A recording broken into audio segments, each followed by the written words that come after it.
নরসিংদীর চরদিঘলদি ইউনিয়নের চর রামপ্রসাদপুর গ্রামের জাহাঙ্গীর আলম হারিয়েছেন বাকশক্তি, অভিশপ্ত তার প্রবাস জীবন। সান্ত্বনা শুধু এটুকুই, বেঁচে ফিরতে পেরেছেন বাড়িতে। ফেরা যাক ২০ বছর আগে। ভাগ্য বদলের আশায় দালালের মাধ্যমে পর্যটক ভিসায় মালয়েশিয়া গিয়ে থেকে যান জাহাঙ্গীর। হয়ে পড়েন অবৈধ। প্রথম ২ বছর পরিবারের সাথে ছিল যোগাযোগ, তারপর থেকেই বিচ্ছিন্ন। অনেক চেষ্টাতেও খোঁজ মেলেনি তার। আর এভাবে কেটে যায় বছরের পর বছর। অবৈধভাবে গেছিল, মানে সফর বিষয় আর কি। ১.৫-২ বছর পর্যন্ত আমরা টাকা দিছি, সবকিছু জোগাড় আসছিল। একটা বাচ্চা ভেড়ও আসিন আর ৪টা ছেলে আসিন। এরপরে আমরা তো ২-৩ বছর খোঁজাখুঁজি করছি, এরপরে তো আশা চাইরে হয়ে দিছি যে নাই ওই তো ছেলেরা তো ছোটো ছোটো থাকতো ওই কাজে ধরেছে, জানেন ওই তো বাপ না তাহলে ছেলেরা যে কী করবো। মানে পাইছি আল্লাহর কাছে লাখ লাখ শুক্রিয়া আদায় করি, পাইছি যে অনেক আনন্দ। খবরটা পাওয়ার পরে মানে অনেক খারাপ লাগছে, আবার অনেক শান্তিও লাগছে যে এত কিছু করার পরেও যে লোকটা বাইচে আছে বা আবার নিজ চোখে দেখতে পারবো বা মারার পরে বাপের ২ মুঠ মারি দিতে পারবো। তাকে আমরা ফিরে পেয়েছি। আমাদের চরদিঘলদি ইউনিয়ন জিতরামপুরবাসী সবাই আমরা খুশি এবং আনন্দিত।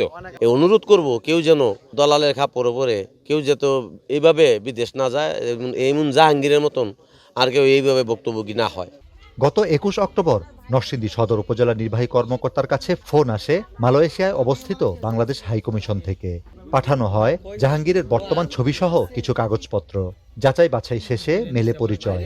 জানানো হয় দীর্ঘদিন মালয়েশিয়ায় কারাবন্দী ছিলেন জাহাঙ্গীর।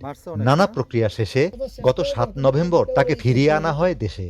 মালয়েশিয়ান হাই কমিশন থেকে কাউন্সিলর লেবার সৈয়দ শরীফুল ইসলাম নামে আমাদের সার্ভিসের একজন স্যার আমাকে ফোন দেয়। একটা লোক আটক আছে দীর্ঘদিন ধরে, ওনার কোনো পাসপোর্ট, জাতীয় পরিচয়পত্র কিংবা কোনো ডকুমেন্ট নাই, কতদিন থেকে কি আছে, এবং সবচেয়ে মুশকিলের বিষয় হলো যে সে কথাও বলতে পারে না, সেই জন্য তাকে আইডেন্টিফাই করা যাচ্ছে না। মোটামুটি আমি এইভাবে নিশ্চিত হই, আমি তৎক্ষণাৎই যে কাউন্সিলর লেবার যে স্যারকে ফোন দিই যে স্যার এই বিষয় আমি নিশ্চিত হয়েছি যে ওনার বাড়ি আসলে চরদিঘলদি ইউনিয়ন এবং জাহাঙ্গীর আলমী। তো পরে আমি স্যার তাহলে প্রত্যয়ন দিয়ে পাঠিয়ে দিচ্ছি। জেলা কর্মসংস্থান ও জনশক্তি অফিসের কর্মকর্তা বলেছেন, অবৈধ পথে বিদেশ গেলে আইনি সহায়তার নিশ্চয়তা খুবই কম। তাই বৈধভাবে বিদেশ গমনে উৎসাহিত করতে কাজ করছেন তারা। পরিবারের সদস্য যদি আমাদের কাছে এসে বলেন যে আমার সন্তান অবৈধভাবে অমুক দেশে আছে, সে বিপদে আছে, জেলে আছে, তাকে ফিরে আনতে হবে, সেক্ষেত্রে তাদের প্রথম পরামর্শই আমরা দিয়ে থাকি, আপনারা উপজেলা যদি হয়ে থাকে উপজেলা নির্বাহী অফিসার বরাবর একটা আবেদন করবেন, সেটা ফরওয়ার্ড করে ডিসি মহোদয়কে দিবে, ডিসি মহোদয় পররাষ্ট্র এবং স্বরাষ্ট্র মন্ত্রণালয়ে চিঠি দিবে।